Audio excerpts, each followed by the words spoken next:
If you've seen my previous video where I've done this concrete slab, I promise that I'll share why I've done it and the workshop that I've actually built on it.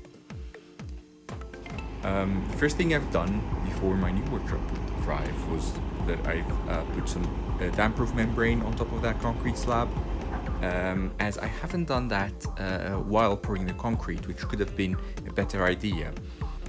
However, I thought the best thing now would be to put a damp-proof membrane to prevent any damp from going into my shed.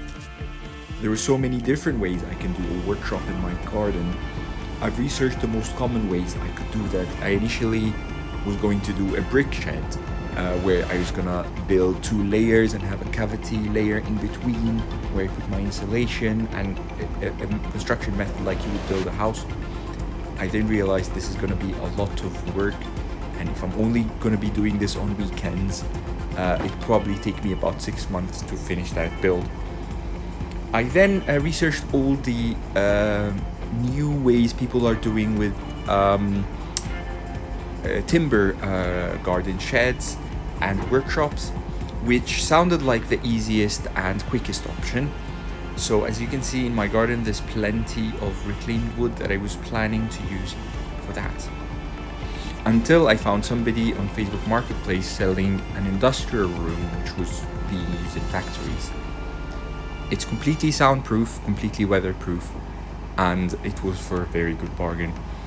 I thought this is the quickest option, knowing myself and working a full-time job.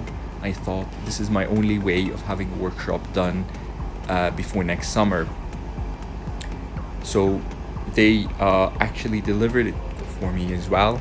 So I was here waiting for the crane truck to do the magic and bring it down. So as you can see here, the gentleman was really good at positioning it in the right place.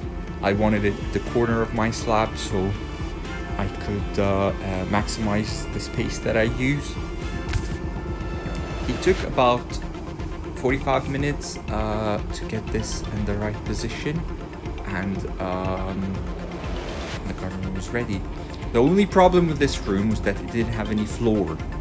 So it was completely sealed on the sides. It had electrics inside and plenty of sockets, which I'm going to show you in a future video, but it didn't have any flooring. So that's why I initially made the concrete slab, and I will show you as well how I sealed the floor and insulated the floor as well after that. We're gonna test it once it's ready.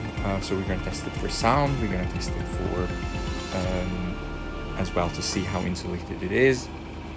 But I was pretty excited at that point.